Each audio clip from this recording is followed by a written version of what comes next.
Halo Tusmi People, bertemu kembali dengan saya Ulfa.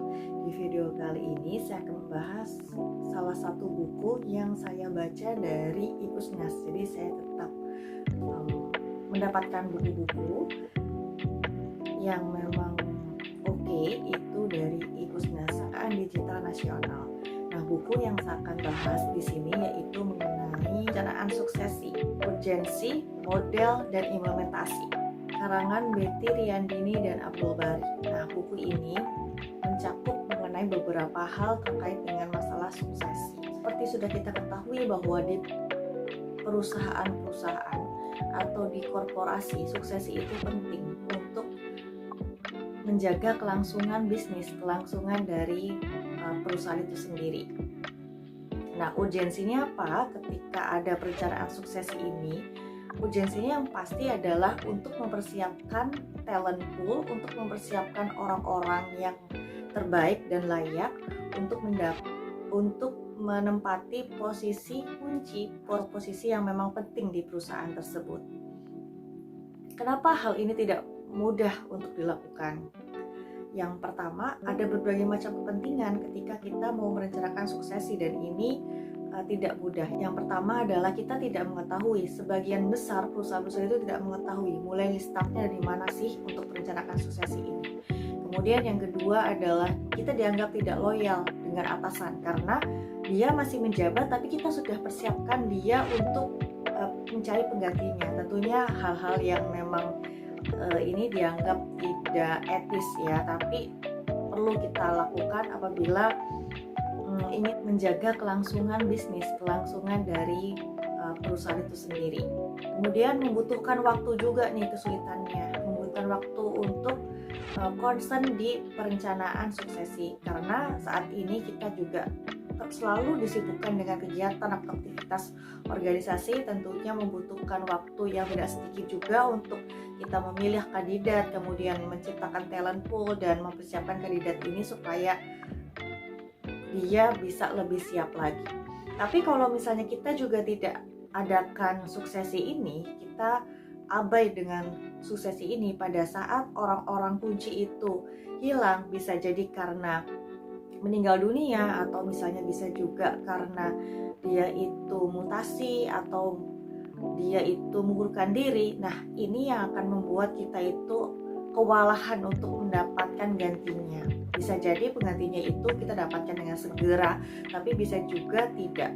Sedangkan kelangsungan bisnis itu berjalan terus-menerus, sehingga ya tidak dapat ditunggu. Kita tidak bisa menunggu semakin lama penggantinya dicari atau semakin lama posisi tersebut kosong, maka akan mengganggu performa atau pencapaian dari perusahaan tersebut. Nah, sebetulnya suksesi ini ada berbagai source. Yang pertama adalah suksesi eksternal. Biasanya suksesi eksternal ini didapatkan dari rekrutmen, dan biasanya tujuannya adalah untuk menggantikan orang-orang yang memang satu layer.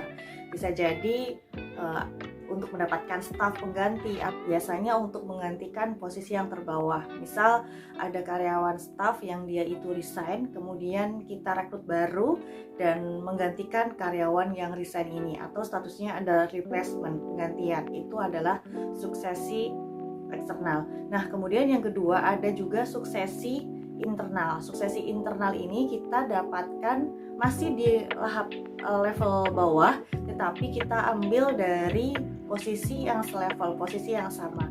Misalnya ada rekan yang dimutasi, rotasi, tetapi dia bukan level puncak atau bukan level kunci. Nah, ini adalah suksesi internal, sifatnya untuk menggantikan pergantian atau misalnya pergerakannya secara internal dan diambil dari satu perusahaan tersebut.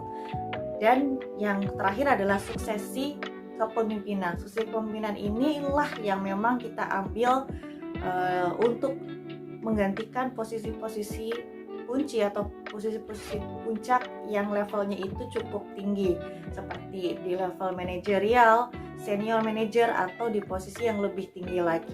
Nah, biasanya posisi kepemimpinan ini atau suksesi kepemimpinan ini diambil bisa jadi dari upgrade level bawahnya dari internal, ataupun bisa juga diambil dari artian yang sempit, yaitu kita pro hire atau dari eksternal. Nah, ini adalah 3 jenis suksesi.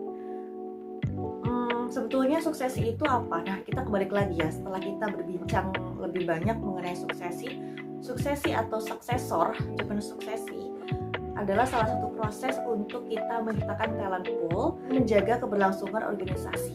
Nah, talent pool-nya ini kita ambil atau kumpulan talent untuk siap menggantikan posisi-posisi kunci atau posisi-posisi yang penting di organisasi tersebut.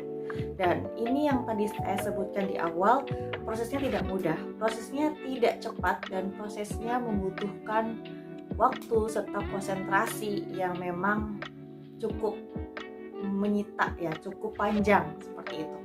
Nah, mungkin di kesempatan yang lain saya akan lebih banyak membicarakan mengenai model dan implementasinya. So, saksikan terus video saya selanjutnya. Terima kasih sudah menonton video ini. Salam.